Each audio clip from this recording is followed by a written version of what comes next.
Haley here for Classical ESL. You've clicked into a new series that I'm calling a fairly comprehensive review of online teaching platforms. I say fairly comprehensive because I'm sure I won't hit all of them, but I'm looking at the major players right now.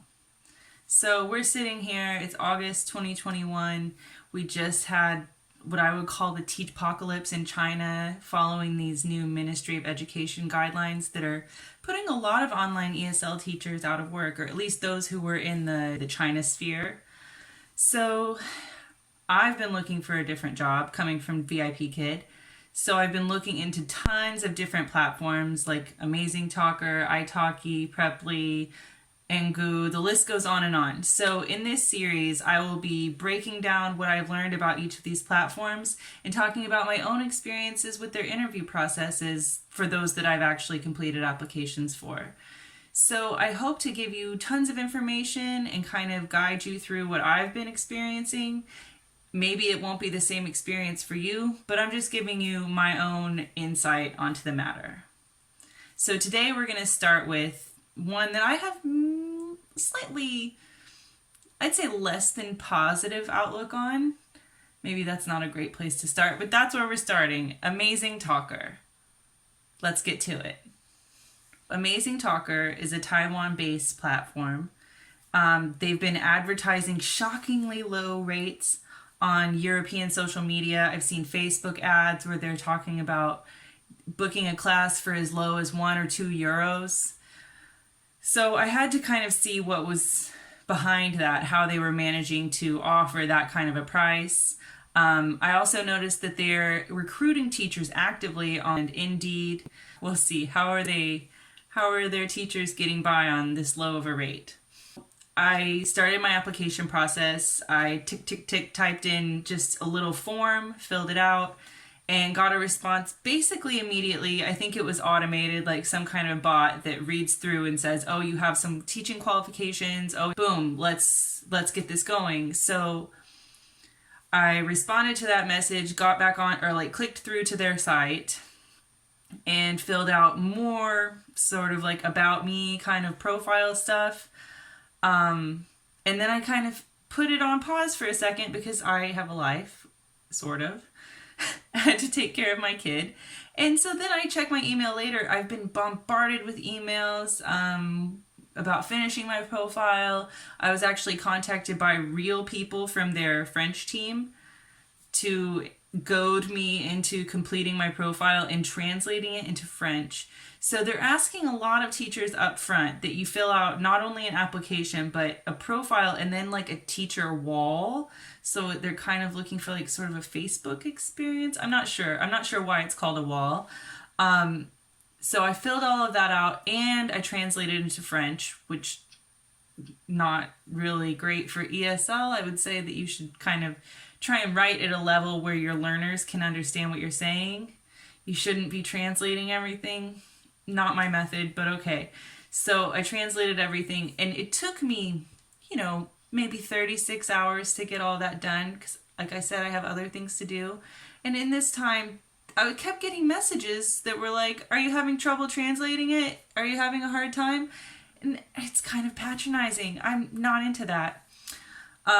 So got through all of that. And then they're kind of pressuring me to book a demo lesson. So I set up a time for them to book the lesson and they did. So somebody took a slot with me, a Korean teacher. I was not super jazzed on my demo experience because I messaged her before the demo lesson was scheduled to start and I said, what is it that you need me to do? Like, are you looking for any particular type of lesson? Are there any questions that you want me to answer? And so she sent me a list of interview questions that basically could have been answered if she had just looked at my profile and checked out my CV. So yeah, not really a hard-hitting interview. And then she told me to be prepared to, use the rest of our 25-minute slot for a conversation class. So being the prepared teacher that I am, I prepared some materials. And then I got to the demo class and I was in Zoom and I'm ready to go. kind of excited to start a new thing. And the demo partner interviewer arrived in sort of like a public place. Like her backdrop seemed like a cafe or maybe an office.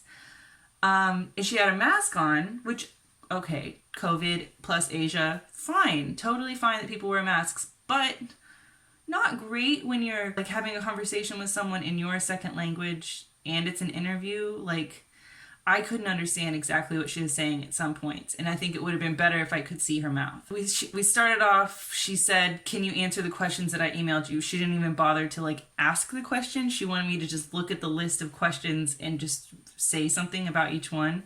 So I pulled up the list and I just, kind of ad-libbed and talked a little bit about each point that she wanted me to cover. I can put those questions in the description. And then she kind of was pushing me. It felt like she wanted me to sort of wrap it up. And so I paused to like say, "Should we start the conversation portion now?" And she was like, "Okay, bye." And I couldn't believe it. She like could not wait to get out of there. And it was about 6 minutes into the 25 minutes that were scheduled. Like, okay, I get it. You're not super invested in this. Later, I got an email from Amazing Talker that said that I passed my interview demo, and I was like, of course. And I noticed that the interviewer had written a comment on my teacher wall saying how I was so friendly and relaxed and how it was easy to learn from me. It just seems really disingenuous and didn't really leave me with a good taste in my mouth. Yeah. It felt like she really didn't respect my time. And that's kind of the general sense that I've been getting from Amazing Talker from the beginning, is that they didn't really respect my time in the interview process. Soon after my application was approved, I got another message from the French group saying that they wanted to meet with me to talk to me about how to get more students, when I'd already gone through maybe a 30-minute process of watching some videos and interacting with a fake student bot about how to use the platform. Like, I don't need to be handheld through this. I was not jazzed on their interview process. So let's jump into some pros and cons. The pros. Number 1, seems like a relatively new company, so there might be a lot of room for growth. Number 2, offers a lot of mentorship and a guided application process. Number 3, quick onboarding process. It was probably less than 3 days from my application time to when I could have opened my schedule to students.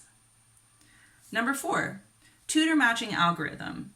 They have this special algorithm program that is supposed to be able to match tutors and students and really kind of improve that booking process. Number 5, you can shut your profile off in terms of saying that you're not accepting new students, which could be great. That's a little bit different from some kind of platforms where you would be teaching kids and you wouldn't have as much control over who can book you. Not bad. Now for the cons. Number 1, that guided application process I mentioned in the pros, it's a little bit clumsy and heavy-handed. It feels a little bit overbearing at times. Number 2, they encourage teachers to give coupons to encourage students to book. This creates kind of an expectation that you might have to give some trial lessons basically away for free in order to be competitive. We're here to make money. I'm not sure how giving stuff away is really good for teachers, and it just creates a lot of competition that doesn't necessarily need to be there. Number 3, their website is riddled with grammatical errors. I'm not trying to be like snobby about that, but my feeling is if you're a language teaching company, you need to be presenting materials that don't have basic subject-verb agreement problems. I'm sure they have someone on staff who is bilingual, or someone on staff who, has a parent who is a native speaker of English. Or, shocking suggestion, why don't they hire one of their native speaker teachers to spend a day or a weekend just looking everything over and making sure it's grammatically correct? I figured if I was going to call them out for having grammatical errors, I should probably bring receipts. So here you can see a few examples of what I'm talking about. Number 4, the teacher dashboard is just not appealing, not visually appealing, and it's not really that easy to use. They need a much more user-friendly system. So here you can see an example. This is my teacher dashboard.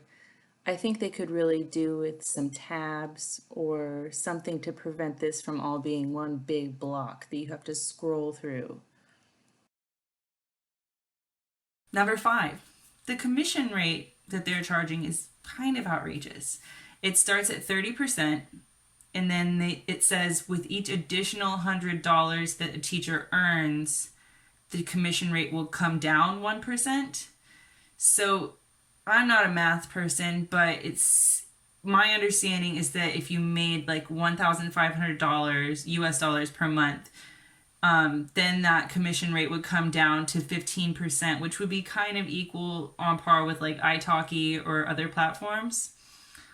The problem is that this commission rate rolls back over to 30% at the beginning of every month.